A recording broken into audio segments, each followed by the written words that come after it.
ଦୁନିଆରେ ସମସ୍ତଙ୍କର ଏହି ଇଚ୍ଛା ହୋଇଥାଏ କି ସମସ୍ତେ ତାଙ୍କୁ ଭଲ ପାଆନ୍ତୁ, ସମସ୍ତେ ତାଙ୍କୁ ପସନ୍ଦ କରନ୍ତୁ, ତାଙ୍କ ସହିତ ସମସ୍ତେ କଥା ହେବା ପାଇଁ ଚାହାନ୍ତୁ, ତାଙ୍କ ସହିତ ସମସ୍ତେ ବନ୍ଧୁତ୍ୱ କରନ୍ତୁ। କେହି ବି ଚାହାନ୍ତିନି କି ତାଙ୍କୁ କିଏ ଘୃଣା କରୁ, ତାଙ୍କ ବିଷୟରେ କିଏ ଖରାପ କହୁ, ତାଙ୍କୁ କିଏ ପସନ୍ଦ ନ କରନ୍ତୁ। ତ ଏମିତି କାହିଁକି ହୋଇଥାଏ କି ମାତ୍ର କିଛି ଲୋକଙ୍କୁ ସମସ୍ତେ ପସନ୍ଦ କରିଥାନ୍ତି, ଆଉ କିଛି ଲୋକ ତ ସମସ୍ତଙ୍କ ପାଇଁ ଖରାପ ହୋଇଥାନ୍ତି? କ'ଣ କରିବା ଦ୍ୱାରା ଜଣେ ଲୋକ ସମସ୍ତଙ୍କର ନାପସନ୍ଦ ହୋଇଯାଇଥାନ୍ତି ଓ କ'ଣ ନ କରିବା ଦ୍ୱାରା ଜଣେ ସମସ୍ତଙ୍କ ପସନ୍ଦର ପାତ୍ର ହୋଇଯାଇଥାନ୍ତି? ଏହି 10ଟି କଥା ଯେକୌଣସି ମଣିଷ ପାଖରେ ଥିବ ସେ ନିଶ୍ଚିନ୍ତ ସମସ୍ତଙ୍କୁ ଭଲ ଲାଗିବେ, ଆଉ ସମସ୍ତଙ୍କର ହୃଦୟରେ ତାଙ୍କ ପାଇଁ ଏକ ସ୍ପେଶାଲ ଜାଗା ରହିବ। ତ ଆସନ୍ତୁ ଜାଣିବା ସେହି 10ଟି କଥା ବିଷୟ। ପ୍ରଥମଟି ହେଲା never complain and criticise people. ଯେଉଁମାନେ ସବୁବେଳେ ଅନ୍ୟର ଭୁଲ ବାହାର କରିଥାନ୍ତି ସେମାନେ କାହାରିକୁ ମଧ୍ୟ ଭଲ ଲାଗନ୍ତି ନାହିଁ। ଆପଣ ନିଜେ ଭାବନ୍ତୁ ତ, ଆପଣଙ୍କ ବିଷୟରେ ଯିଏ ଆପଣଙ୍କ ସାମ୍ନାରେ ଖରାପ କହିବ, କ'ଣ ସେ ଆପଣଙ୍କୁ ପସନ୍ଦ ଲାଗିବ? ସେ ଲୋକ କେବେ ବି ଆପଣଙ୍କୁ ଭଲ ଲାଗିବ ନାହିଁ। ଯଦି ଏ ଅଭ୍ୟାସ ଆପଣଙ୍କ ନିକଟରେ ଅଛି ତେବେ ଆପଣ ବି କାହାରିକି ଭଲ ଲାଗିବେ ନାହିଁ। ଦ୍ୱିତୀୟଟି ହେଲା give credit and value people for their work. ଯେତେବେଳ ପର୍ଯ୍ୟନ୍ତ ଆପଣ ଅନ୍ୟକୁ ଭାଲୁ ଦେଇନାହାନ୍ତି, ପସନ୍ଦ କରିନାହାନ୍ତି, ଆପଣ ତାଙ୍କ ହୃଦୟରେ କେବେ ବି ଜାଗା ବନାଇ ପାରିବେ ନାହିଁ। ଆପଣଙ୍କୁ ଲାଗୁଥିବ ସେ ତ ଆପଣଙ୍କ ପାଇଁ ଅଳ୍ପ କିଛି କରିଛି, ସେ ଜିନିଷ ଆପଣଙ୍କ ପାଇଁ ଅଳ୍ପ ହୋଇଥାଇପାରେ, କିନ୍ତୁ କେହି ଯଦି ଆପଣଙ୍କ ପାଇଁ କିଛି ବି କରିଛି ତାଙ୍କ ପାଇଁ ତାହା ବହୁତ ବଡ଼।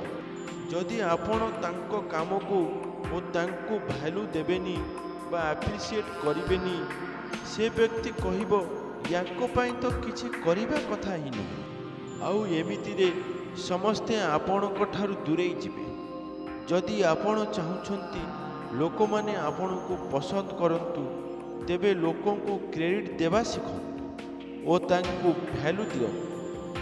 ଯେତେବେଳେ ଆପଣ କାହାକୁ ଭ୍ୟାଲୁ ଦେଉଛନ୍ତି ବା ଆପ୍ରିସିଏଟ୍ କରୁଛନ୍ତି, ତେବେ ତାଙ୍କ ହୃଦୟରେ ଆପଣଙ୍କ ପାଇଁ ଏକ ସ୍ପେଶାଲ ଜାଗା ବନିଯିବ। ଏହି କାରଣରୁ ଲୋକମାନେ ଆପଣଙ୍କୁ ପସନ୍ଦ କରିବେ। ତୃତୀୟଟି ହେଲା ଡୋଣ୍ଟ ଗେଟ୍ ଆଙ୍ଗ୍ରି ଭେରି ସୁନ୍।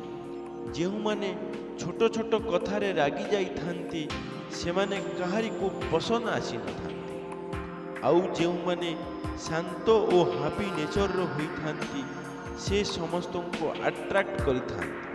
ଯାହାଙ୍କୁ ସବୁ କଥା ଖରାପ ଲାଗିଥାଏ, ସବୁ କଥାରେ ରାଗି ଯାଇଥାନ୍ତି, ତ ଲୋକମାନେ କୁହନ୍ତି ଏହା ସହିତ ମୋତେ ତ କଥା ହେବାର ହିଁ ନଥିଲା, ୟାଙ୍କୁ କିଛି କୁହ ତ ଏ ଆହୁରି ରାଗି ଯାଉଛନ୍ତି, ୟାଙ୍କଠାରୁ ତ ଦୂରରେ ରହିବାଟା ହିଁ ଭଲ।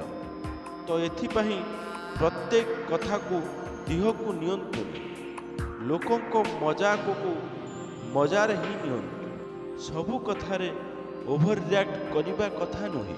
ଯେତେବେଳେ ଆପଣ ଜଣେ ଶାନ୍ତି ଓ ଖୁସିରେ ବଞ୍ଚିବେ, ଆପଣ ଆପଣଙ୍କ ସହିତ ଅନ୍ୟର ଜୀବନରେ ମଧ୍ୟ ସୁଖ ଆଣିଦେଇପାରିବେ, ଆଉ ଏହି କାରଣରୁ ଲୋକମାନେ ଆପଣଙ୍କ ସହିତ ପର୍ସନାଲି କନେକ୍ଟ ରହିବାକୁ ଚାହିଁବେ। ଚତୁର୍ଥ କଥାଟି ହେଲା ଡୋଣ୍ଟ ଟେକ୍ ଇନଷ୍ଟାଣ୍ଟ ଆକ୍ସନ୍।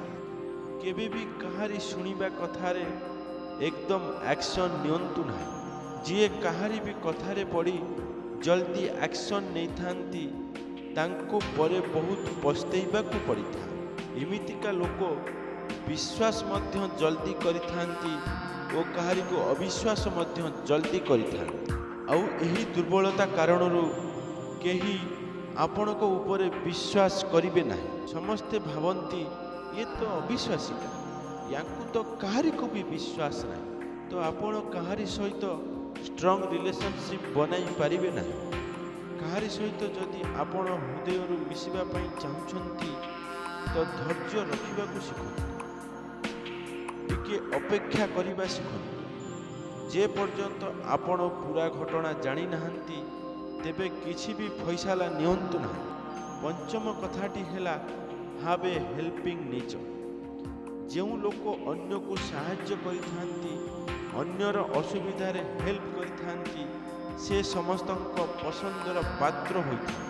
ଯେଉଁ ଲୋକ ଯିଏକି ସ୍ୱାର୍ଥପର, ଯିଏକି କେବଳ ନିଜ କଥା ଭାବନ୍ତି, ଆଉ ଦ୍ୱିତୀୟ ବ୍ୟକ୍ତି ଯିଏ ଅନ୍ୟକୁ ସାହାଯ୍ୟ କରନ୍ତି, ସମସ୍ତଙ୍କ ସାଥ ଦିଅନ୍ତି, ସବୁବେଳେ ସେ ଲୋକର ବନ୍ଧୁ ଅଧିକ ରହିବେ ଯିଏ ଅନ୍ୟକୁ ସାହାଯ୍ୟ କରିଥାନ୍ତି। ଯେତେ ସେଲଫିସ୍ ସେତେ ଏକୁଟିଆ ହେବେ, ଆଉ ଯେତେ ହେଲ୍ପିଂ ସେତେ ଲୋକ ଆପଣଙ୍କ ସହିତ ଯୋଡ଼ି ହୋଇ ରହିବେ। ଷଷ୍ଠ କଥାଟି ହେଲା ଡୋଣ୍ଟ ଇଟ୍ ଟୁ ମଚ୍। ଯିଏ ବହୁତ ଅଧିକା ଖାଉଥାନ୍ତି ସେ ସବୁବେଳେ ହସର ପାତ୍ର ବନିଥାନ୍ତି। ଯିଏ ଅଧିକା ଖାଇଥାନ୍ତି ନା ତାଙ୍କ ପାଖରେ ଭଲ ଶରୀର ଥିବ ଯାହାକି ସମସ୍ତଙ୍କୁ ପସନ୍ଦ ଆସିବ, ଆଉ ସମସ୍ତଙ୍କ ନଜରରେ ତାଙ୍କର ଭ୍ୟାଲୁ କମ୍ ହୋଇଥାଏ। ସେ ଏକ ମଜାର ପାତ୍ର ହୋଇଥାନ୍ତି। ଏଥିପାଇଁ ଆପଣ ଯଦି କୌଣସି ଭିଡ଼ରେ ଅଛନ୍ତି, ବାହାରେ ଅଛନ୍ତି ବା ଫଙ୍କସନରେ ଅଛନ୍ତି ତ ନିଜ ଡାଏଟକୁ କଣ୍ଟ୍ରୋଲ କରନ୍ତୁ। ସପ୍ତମରେ ଡୋଣ୍ଟ ଟକ୍ ଟୁ ମଚ୍। ଯିଏ ସବୁବେଳେ ଅଧିକା କଥା ହୁଅନ୍ତି, ତାଙ୍କ କଥା କାହାରିକୁ ଭଲ ଲାଗେ ନାହିଁ। ସେ ବ୍ୟକ୍ତି ସମସ୍ତଙ୍କ ମୁଣ୍ଡ ବିନ୍ଧାର କାରଣ ହୋଇଯାଏ। କୁହନ୍ତୁ କମ୍ ଓ ଶୁଣନ୍ତୁ ଅଧିକ। ଏହାଦ୍ୱାରା ସମସ୍ତେ ଆପଣଙ୍କ ସହିତ କନେକ୍ଟ। ଯେଉଁ ବ୍ୟକ୍ତି କମ୍ କଥା ହୁଅନ୍ତି ଓ ଅଧିକ ଶୁଣନ୍ତି, ସେ ବ୍ୟକ୍ତି ସମସ୍ତଙ୍କ ଆକର୍ଷଣର କେନ୍ଦ୍ରବିନ୍ଦୁ ବନିଯାଇଥାନ୍ତି। ସେ ଲୋକ ସମସ୍ତଙ୍କୁ ପସନ୍ଦ ଲାଗିଥାଏ। ଆଉ ଯେଉଁ ଲୋକ ସବୁବେଳେ ବକ୍ ବକ୍ କରୁଥାନ୍ତି, ସବୁବେଳେ ଖାଲି କୁହନ୍ତି, ଶୁଣିବା ପାଇଁ ଜମା ପ୍ରସ୍ତୁତ ନଥାନ୍ତି, ତାଙ୍କ ସହିତ କେହି କଥା ହେବା ପାଇଁ ଚାହାନ୍ତି ନାହିଁ। ସମସ୍ତେ ତାଙ୍କଠାରୁ ଦୂରରେ ରହିବା ପାଇଁ ପସନ୍ଦ କରନ୍ତି, କାରଣ ସମସ୍ତେ ଭାବନ୍ତି ଏ ଲୋକ ଯଦି ମୋତେ ଦେଖିଦେବ ତେବେ ଆଉ ଛାଡ଼ିବ ନାହିଁ, ଖାଲି ବକ୍ ବକ୍ କରିବ। ଏଥିପାଇଁ ଯେତେବେଳେ ଆପଣ କୌଣସି ଲୋକଙ୍କ ସହିତ ମିଶୁଛନ୍ତି ତ କମ୍ କଥା ହୁଅନ୍ତୁ ଓ ଅଧିକ ଶୁଣନ୍ତୁ। ଅଷ୍ଟମ କଥାଟି ହେଲା ବି ମିଷ୍ଟେରିୟସ୍। ଆପଣ ଆପଣଙ୍କ ବିଷୟରେ ସବୁକିଛି କାହାରିକୁ କୁହନ୍ତୁ ନାହିଁ। ଆପଣ ଯେତେ ନିଜକୁ ହାଇଟ୍ ରଖିବେ, ଲୋକମାନେ ଆପଣଙ୍କ ବିଷୟରେ ସେତେ ଜାଣିବା ପାଇଁ ଚାହେଁ। ନିଜର ପୁରା ବାୟୋଗ୍ରାଫି କହିଦେବା ପାଇଁ କିଛି ଲୋକଙ୍କର ଅଭ୍ୟାସ ହୋଇଥାଏ। କହିବାକୁ ଗଲେ ଏମିତିକା ଲୋକ କାହାରିକୁ କେବେ ବି ସ୍ପେଶାଲ ଲାଗନ୍ତି ନାହିଁ। ଯଦି ଆପଣ ଚାହୁଁଛନ୍ତି ଲୋକମାନଙ୍କୁ ଆପଣ ସ୍ପେଶାଲ ଲାଗନ୍ତୁ ବୋଲି, ତେବେ ଆପଣ ନିଜକୁ ହାଇଡ୍ ରଖନ୍ତୁ, ଯେଉଁଥିପାଇଁ କି ଲୋକମାନେ ଆପଣଙ୍କୁ ଜାଣିବା ପାଇଁ ଇଣ୍ଟରେଷ୍ଟ ରହିବେ। ନବମ କଥାଟି ହେଲା wish your friends and family for their special day. ଯେଉଁ ଲୋକ ତାଙ୍କ ବନ୍ଧୁ ଓ ପରିଜନକୁ ସେମାନଙ୍କ ସ୍ପେଶାଲ ଡେରେ ୱିଶ୍ କରିଥାନ୍ତି, ସେ ତାଙ୍କ ଜୀବନରେ ବହୁତ ସ୍ପେଶାଲ ବନିଯାଏ। ଯଦି ଆପଣ କାହା ବାର୍ଥଡେ ବା ସ୍ପେଶାଲ ଡେରେ ତାଙ୍କୁ କଲ୍ କରି ୱିଶ୍ କରୁଛନ୍ତି ବା ତାଙ୍କୁ ବଧାଇ ଦେଉଛନ୍ତି, ସେ ଆପଣଙ୍କର ଏହି କଥାକୁ ସବୁବେଳେ ମନେ ରଖିଥାନ୍ତି, କାହିଁକି ନା ସେଦିନ ତାଙ୍କ ପାଇଁ ସ୍ପେଶିଆଲ ହୋଇଥାଏ। ଆଉ ସରପ୍ରାଇଜରେ ଆପଣ ତାଙ୍କୁ ୱିଶ୍ କରୁଛନ୍ତି, ସେ ଲୋକଙ୍କୁ ବହୁତ ଭଲ ଲାଗିଥାଏ ଓ ସ୍ପେଶାଲ ମଧ୍ୟ ଲାଗିଥାଏ। ଆପଣ ଯେତେ ମେସେଜରେ ୱିଶ୍ କଲେ ମଧ୍ୟ କଲ୍ କରି ଯଦି ୱିଶ୍ କରୁଛନ୍ତି, ତାଙ୍କୁ ବଧାଇ ଦେଉଛନ୍ତି, ସତ କହୁଛି ଏଇ ଛୋଟିଆ ଜିନିଷ ଆପଣଙ୍କୁ ତାଙ୍କ ଜୀବନରେ ସ୍ପେଶାଲ ବନାଇ ଦେଇଥାଏ। ଆଉ ଦଶମ କଥାଟି ବା ଶେଷ କଥାଟି ହେଲା make your looks, dressing, personality presentable. କଥାରେ ଅଛି ନା, ଯୋ ଦିଖତା ହେ ଓ ବିକତା ହେ। ଆପଣ କେମିତି ଦେଖାଯାଉଛନ୍ତି ତାହା ଦେଖି ଲୋକମାନେ ଆପଣଙ୍କ ବିଷୟରେ ରାୟ ଦେଇଥାନ୍ତି। ଆପଣ କେମିତି ଚାଲୁଛନ୍ତି, ଆପଣ କେମିତିକା ପିନ୍ଧୁଛନ୍ତି, ଆପଣ ନିଜକୁ କେମିତି କ୍ୟାରି କରୁଛନ୍ତି, ସେହି ହିସାବରେ ଅନ୍ୟମାନେ ଆପଣଙ୍କୁ ଟ୍ରିଟ୍ କରିଥାନ୍ତି। ଜଣେ ରାଜାଙ୍କୁ ଲୋକମାନେ କେମିତି ଚିହ୍ନିଥାନ୍ତି? କ'ଣ ସେ ତାଙ୍କ ରାଜ୍ୟକୁ ସାଙ୍ଗରେ ନେଇ ଚାଲୁଥାଏ? ନା, ତାଙ୍କ ବେଶ ପୋଷାକ, ତାଙ୍କର ଚାଲିବା ଶୈଳୀ ତାଙ୍କୁ ରାଜା ବୋଲି ପରିଚୟ ଦେଇଥାଏ। ତ ସବୁଠାରୁ ଏହା ଜରୁରୀ ଅଟେ କି ଆପଣ ଆପଣଙ୍କୁ କେମିତି ପ୍ରେଜେଣ୍ଟ କରୁଛନ୍ତି। ଯଦି ଆପଣ ଦୁଃଖୀ ଦେଖାଯିବେ ତେବେ ଲୋକମାନଙ୍କର ସେଇ ବିଚାର ଆପଣଙ୍କ ପ୍ରତି ଆସିଯିବ କି ଏ ଲୋକ ତ ସବୁବେଳେ ଦୁଃଖୀ ରହୁଛି। ଯଦି ଆପଣ ହାପି ଏନର୍ଜି ସହିତ କନଫିଡେନ୍ସ ସହିତ ନିଜକୁ ଭଲ ଭାବରେ କ୍ୟାରି କରୁଛନ୍ତି ତ ଆପଣ ସମସ୍ତଙ୍କୁ ପସନ୍ଦ ଆସିବ। ଆପଣ ନିଜକୁ ଯେମିତି ଦେଖାଇବେ ଲୋକମାନେ ଆପଣଙ୍କୁ ସେମିତି ହିଁ ଦେଖିବେ।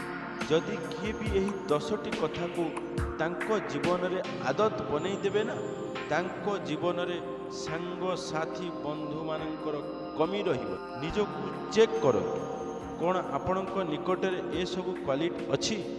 ଯେଉଁଠି କମି ଅଛି ତାକୁ ସୁଧାରି ଦିଅନ୍ତୁ, ଦେଖିବେ ଆପଣଙ୍କୁ ସମସ୍ତେ ପସନ୍ଦ କରିବେ।